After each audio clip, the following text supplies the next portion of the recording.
തെയ്യം എന്നൊക്കെ പറയുന്ന അതെല്ലാം ശിവന്റെ ആളുകൾ, ശിവന്റെ ഭൂതഗണങ്ങളാണ്. ശിവൻ എന്ന് പറഞ്ഞാൽ ഒരാളല്ല, ശിവന്റെ 11 രുദ്രന്മാരുണ്ട് ലോകത്ത്, 11 തരം ശിവന്മാരുണ്ട്. കൂടാതെ ശിവന്റെ 7ഓളം ഭാര്യമാരുണ്ട്.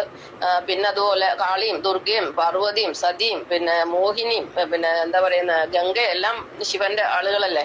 പിന്നെ ശിവന്റെ ഭൂതഗണങ്ങളുണ്ട്, അതൊക്കെയാണ് ഈ തെയ്യങ്ങൾ എന്നൊക്കെ പറയുന്നത്. എല്ലാം ശൈവരുടെ ആരാധനയാണ്. 19 മുഹറം എന്ന് പറയുന്നത് ഒരു പ്രത്യേക ഒരു ദിവസത്ത് ഇസ്ലാം മതത്തിൽപ്പെട്ട ആളുകളെ സ്വയം വെട്ടി മുറിവേൽപ്പിക്കുന്ന, വാള് വെച്ച് വെട്ടി മുറിവേൽപ്പിക്കുന്ന ഒരു തരം ആഘോഷമാണ്. ഇതും പീഡനമാണ്, ശിവാരാധനയാണ്. ശിവൻ എന്ന് പറഞ്ഞ സംഹാരമൂർത്തിയല്ല. പിന്നെ എവിടെ നല്ല സാത്വികമായ ആചാരം വരാൻ പോകുന്നു.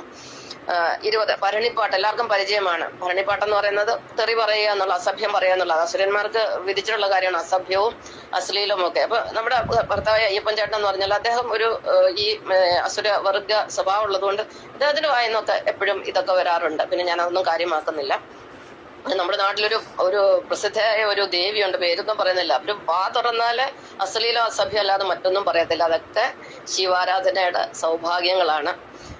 24 രക്തപുഷ്പാഞ്ജലി, 25 ശത്രുസംഹാര പൂജ കഴിക്കുന്നത് എന്തിനാ? മറ്റുള്ളവരെ നശിപ്പിക്കാൻ.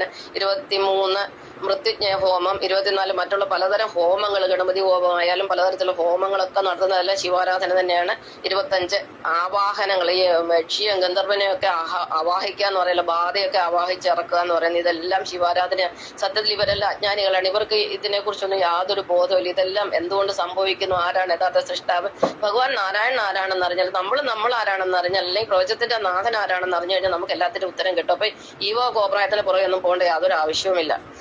28 കൂടോത്ര, 29 കൈവിഷം, 30 ജ്യോതിഷ പരിഹാരം. ജ്യോതിഷികളൊക്കെ ഉണ്ടല്ലോ, ആയിരക്കണക്കിന് ജ്യോതിഷികൾ എല്ലായിടത്തും ഉണ്ട്. എല്ലാ പ്രശ്നം പരിഹരിക്കാമെന്നും പറഞ്ഞ് ജീവിക്കുന്ന കുറെ ആൾക്കാർ, അതിൽ നിന്ന് കാശുണ്ടാക്കുക. അപ്പൊ ഈ ജ്യോതിഷം എന്ന് പറയുന്നത് ശിവാരാധനയുടെ ഭാഗമാണ്. പക്ഷെ ഈ ജ്യോതിഷികൾക്ക് അറിയില്ല, അവരുടെ ഭാവി പോലും അവർക്ക് പറയാൻ പറ്റത്തില്ല. എന്നിട്ട് മറ്റുള്ളവരുടെ ഭാവി അവർ നന്നാക്കാൻ നടക്കുന്നു. ഇതും ശിവാരാധനയാണ്. പിന്നെ 29 ആൾ ദൈവങ്ങളിൽ നിന്ന് നമ്മൾ ആചാര്യന്മാരെന്നും ഗുരുക്കന്മാരെന്നൊക്കെ പറഞ്ഞ ആൾ ദൈവങ്ങൾ എന്ന് പറഞ്ഞ കുറെ ആൾക്കാരെ പറയാനുണ്ടല്ലോ, ഗോഡ് മാൻ എന്നൊക്കെ പറയുന്നത്. ഇവരെല്ലാം ശിവന്മാരാണ്, ഇവർ സ്വയം ദൈവങ്ങളായിട്ടിരിക്കണമാണ്. അത്രയ്ക്കുള്ള ബോധമേ അവർക്കുള്ളൂ. 30 മാടന്, 30 മാടന്, 31 മറുത, പിന്നെ 32 യക്ഷി ഗന്ധർവന്മാര്, ഇവരെയൊക്കെ ആരാധിക്കുക. 33 നാഗപൂജ. ഈ പാമ്പുകളെ ആരാധിക്കുന്നവരെല്ലാം അസുരന്മാരാണ്. കാരണം ശിവന്റെ കഴുത്തെ കിടക്കുന്ന പ്രധാനമായിട്ടും പാമ്പാണ്.